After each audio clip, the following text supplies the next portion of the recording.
Vissou. Votre web radio locale.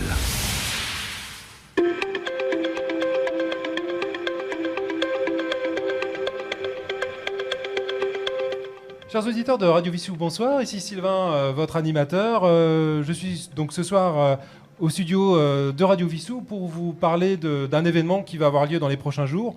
Et j'ai pour cette occasion la chance d'accueillir en studio Monsieur Philippe Marquez, bonsoir. Bonsoir. Ainsi que Madame Stéphanie Gaspard, bonsoir. Bonsoir. Nous avons également Pascal Touly qui maintenant est habitué à venir dans nos studios. Bonsoir Pascal. Bonsoir à tous. Et donc Jean-Luc qui est présent également. Mais qui n'a pas beaucoup l'habitude non plus. Qui n'a pas beaucoup l'habitude.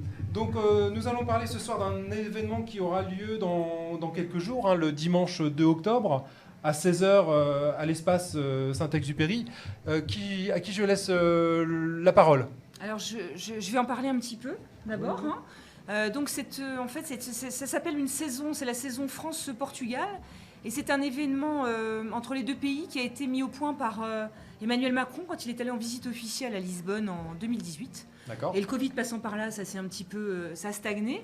Et donc ils ont remis ça au goût du, enfin ils ont remis ça ils ont remis ça en route là. Et donc ça a lieu cette année en 2022, de mi-février à octobre 2022. Et c'est vrai que c'est un événement qui se veut mettre à l'honneur les liens qui ont eu traditionnellement entre le Portugal et la France, les liens culturels, humains. Ils veulent également mettre en valeur la diffusion, au-delà de la francophonie, la diffusion du portugais, parce que je crois que c'est vraiment une volonté d'avoir une diffusion plus importante du portugais. Et donc, nous, à Vissou, nous avons voulu nous inscrire dans cette démarche-là et nous avons décidé, Stéphanie, qui est responsable des jumelages, a décidé de faire un événement à Vissou dans ce cadre-là. Et donc, nous, à Vissou, évidemment, qu'avec la communauté portugaise, on a des liens quand même un petit peu historiques, puisque depuis 2000, il y a eu un jumelage avec la ville de Figueira. Et donc, elle va se perpétuer. On célébrera un petit peu ce jumelage en même temps que de s'inscrire dans cet événement un peu plus vaste, un peu plus global de la France et du Portugal. Donc maintenant, je vais laisser parler peut-être Monsieur Marquez. Oui, alors vous pouvez nous présenter un petit peu cette journée du 2 octobre. Qu'est-ce qui va se passer alors ? Le 2 octobre, on a parlé, on a fait même des réunions avec Stéphanie. Oui. Là, on va faire un petit peu comme c'est la première année. Peut-être on projette faire d'autres années aussi. D'accord, oui. Et bon, cette année, comme on a 2 heures pour faire, on ne peut pas faire qu'est-ce qu'on voulait faire en fait. Bon, on va faire un peu d'animation portugaise avec une petite spécialité portugaise aussi. Bien sûr. Et normalement, c'est des Français parce qu'au bout, c'est les deux cultures. Oui. C'est pour ça qu'on va avoir des manifestations portugaises et françaises. D'accord, donc c'est un mix des deux cultures en fait. C'est ça. Aussi bien au niveau gastronomique, mais également peut-être des musiques, Oui, des groupes. Des petits groupes, on n'a pas eu trop de temps pour s'occuper de ça. D'accord. C'est pas ça qu'on souhaitait faire, mais bon, on va faire avec. Qu'est-ce qu'on peut. Mais D'accord. Philippe Marquez, vous n'êtes pas présenté, vous êtes bien le président de l'association Si. franco-portugaise. Hein, J'ai pas ma présence. allez-y. Bien sûr, c'est l'occasion. C'est l'occasion. Donc pouvez-vous nous parler un petit peu de cette association alors, l'association franco-portugaise de Vissou. L'association franco-portugaise, ça existe à 40 ans. Depuis 40 ans, d'accord. Moi, je suis le président à 22 ans. J'ai pris l'association parce qu'il y avait des moments où c'était un peu difficile pour l'association. Il était même presque à finir, on va dire. Après, j'ai dit, moi comme Portugais, j'étais joueur de l'équipe de foot. Si on va parler, c'est une chose qu'on a créée, notre ancien. Moi, j'ai appris l'association, ça fait 22 ans que c'est... D'accord. Moi, je pense que je ne peux pas dire moi, j'ai dit l'équipe qui travaille avec moi, parce que moi, tout seul, je ne peux pas tout faire non plus. Bien sûr. Et je crois qu'on a réussi à monter notre association à un niveau que je pense qu'aujourd'hui, c'est on peut dire une association qui fait beaucoup de choses à Vissou. Alors qu'est-ce qu'il y a comme activité justement dans cette association ? Vous parliez de sport tout à l'heure, est-ce qu'il y a autre chose ? En sport, on a une équipe de foot. Une équipe de foot, d'accord.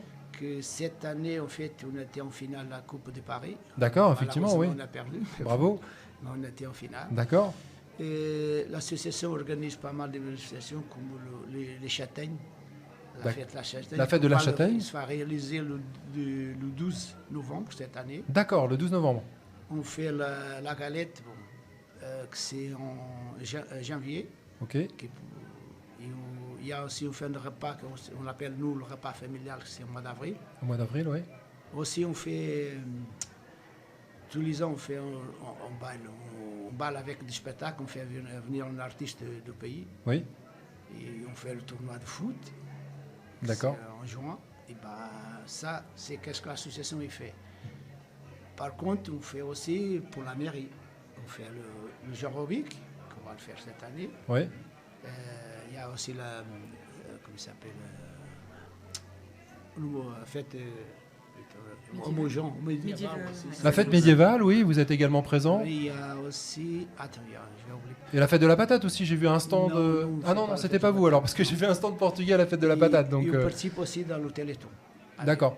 Ah, le Téléthon, d'accord. Ça sera réalisé le 3 décembre. Le 3 décembre, tout à fait. D'ailleurs, on aura l'occasion d'en reparler sur Radio Vissou, de cet événement très important. C'est ça qu'on fait.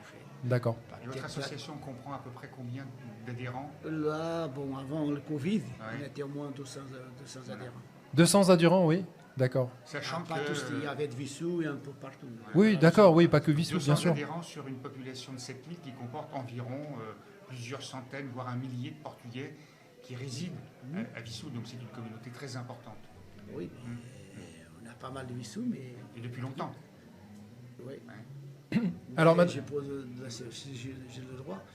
Je dirais aussi, si tout le monde qui veut participer à notre association, ils sont bienvenus. D'accord. De toute façon, on mettra vos coordonnées sur nos réseaux sociaux, sur le site de Radio Vissou, bien entendu, pas de souci. Comme je vous le disais tout à l'heure, vous êtes les bienvenus si vous voulez venir au moins une fois par mois, exprimer un peu ce que vous organisez. Ça sera avec plaisir. Comme toutes les associations d'ailleurs. Très bien. Madame Gaspard, vous pouvez nous parler un peu de cette entente, enfin de ce jumelage franco-portugais au niveau de la commune de Vissou? Oui, en fait, on a lancé cet événement assez rapidement.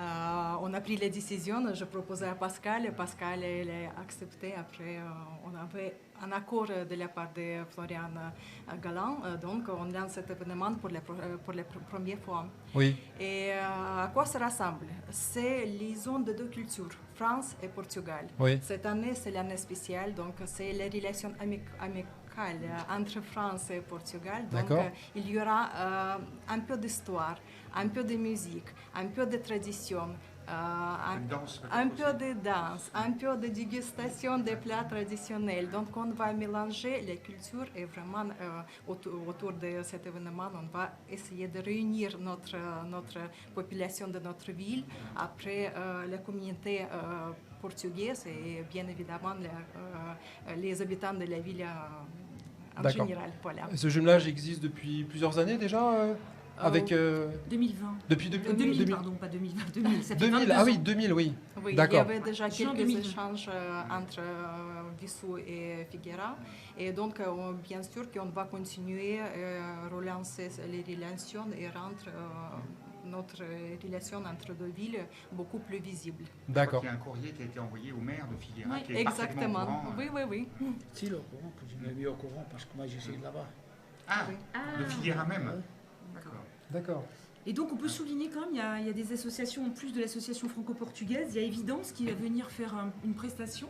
Et puis il y a la PEPAV aussi qui va participer par une exposition de photos.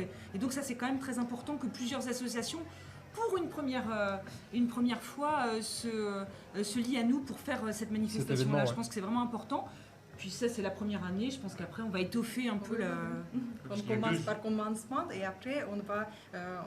D'ailleurs, qui d'autre va participer? C'est le Conservatoire de Vissou. Oui. Voilà, il y aura des jeunes pianistes, ensemble de chants aussi, chants lyriques. Et voilà, et aussi, deuxième association qui participe, association de danse, c'est Creative Attitude. D'accord, très bien. C'est parfait. Écoutez, on rappelle donc cet événement qui aura lieu dimanche 2 octobre à l'espace Saint-Exupéry. Donc c'est à partir de 16h. Donc on vous encourage tous, chers auditeurs, à venir à cet événement dans le cadre effectivement de la saison franco-portugaise. Et l'année prochaine, je voudrais dire que Stéphanie s'occupera des deux autres villes jumelées une ville allemande et une ville anglaise. Oui, allemand, ça c'est première. Ça fait longtemps que France avait été mis un peu en sommeil.